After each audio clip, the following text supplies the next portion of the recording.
স্বাগত সবাইকে।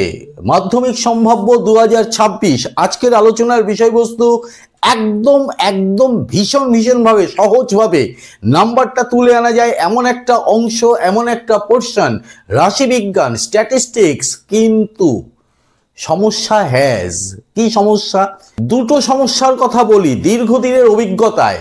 একটা হচ্ছে চ্যাপ্টারের অবস্থান, আর একটা হচ্ছে প্রশ্নে এই প্রশ্নগুলো কোথায় থাকে তার একটা অবস্থান।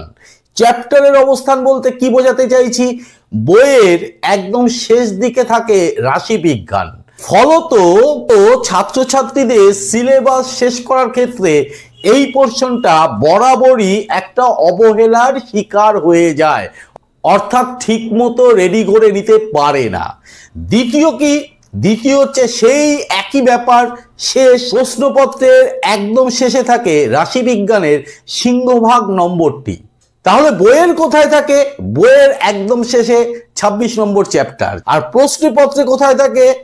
একদম শেষ প্রশ্ন 15 নম্বর। ফলে দুটো অবস্থানের ফলে কি হচ্ছে এটাই, পরীক্ষার হলে প্রশ্ন শেষ করাটাও চাপের হয়ে যায়, সিলেবাস শেষ করার ক্ষেত্রেও চাপের হয়ে যায়। কেন এত বকবক করলাম? এই কারণে 13 মার্কস, 13 নাম্বার বড় করে লিখে দিলাম।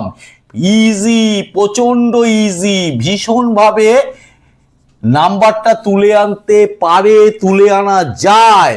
কারণ এই পোর্শনটা এতটাই সোজা থাকে, এই 13 নম্বর কিন্তু তোমার ভালো নম্বর তোলার ক্ষেত্রে অনেকটা সাহায্য করবে। চলো 13 নম্বরের ব্রেকআপটা আগে একটু দেখে নিই, তাহলে ব্যাপারটা তোমাদের কাছে আরো পরিষ্কার হয়ে যাবে। এটা বলার অপেক্ষা রাখে না যে আমাদের 90 নম্বরের পরীক্ষা হয়, তাই তো? প্রশ্নপত্র যদি ভালো করে বিশ্লেষণ করো, দেখবে এর মধ্যে 36 নাম্বার তোমার অবজেক্টিভ থাকে, পরিষ্কার। আর 54 নাম্বার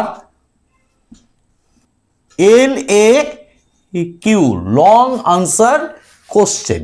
এবার প্রশ্ন আসছে, রাশিবিজ্ঞানের মধ্যে এই যে 36 নাম্বার যে আমার অবজেক্টিভ, রাশিবিজ্ঞানের মধ্যে সেই নাম্বারটা কত? অবজেক্টিভ আমার কত আসে?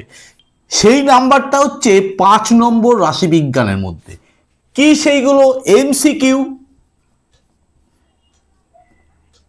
একটা কোশ্চেন দেবে 1 নম্বর। ফিল ইন দ্য ব্ল্যাঙ্কস,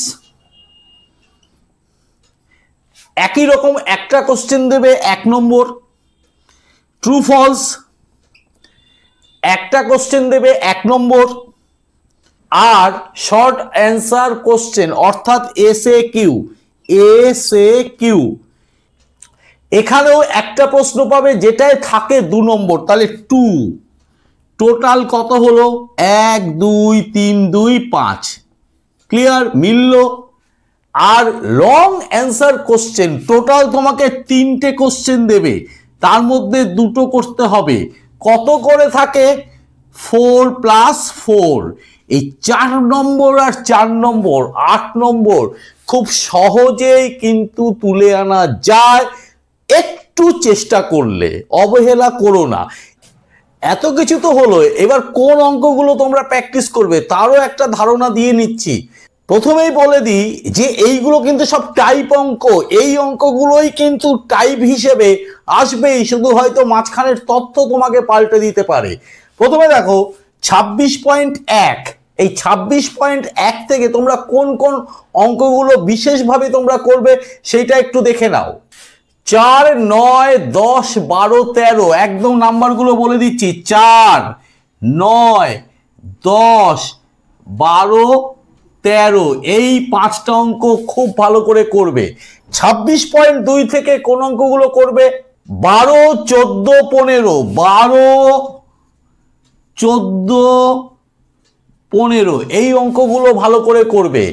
খেয়াল করে দেখো 26.3 কিন্তু আমি দিইনি, কারণ ওখানে ওজাইবের দিকে বেশি একটা নজর দেওয়ার দরকার নেই, অনেকটা সময় খেয়ে নেয়, ওই জন্য ওটাকে এড়িয়ে যাওয়াই ভালো। 26.4 থেকে কোন অঙ্কগুলো করবে? 6 7 8, 6 7 8, এই টোটাল অঙ্কগুলো তোমরা ভালো করে রাশিবিজ্ঞান থেকে করে যাবে, আশা করছি উপকৃত হবে। চলো আজকে এখানেই শেষ করব। আজকের আলোচনা যদি ভালো লাগে তবে অবশ্যই লাইক করবে, কমেন্ট করবে, শেয়ার করবে। শেয়ার করলে মজা পাবো। চ্যানেলটিকে সাবস্ক্রাইব করবে, সাবস্ক্রাইব করে বেল আইকন বাটনটি প্রেস করে দিয়ে অল নোটিফিকেশনটা চালু করে দেবে। আজকে এই পর্যন্ত, আজকের জন্য টাটা, বাই।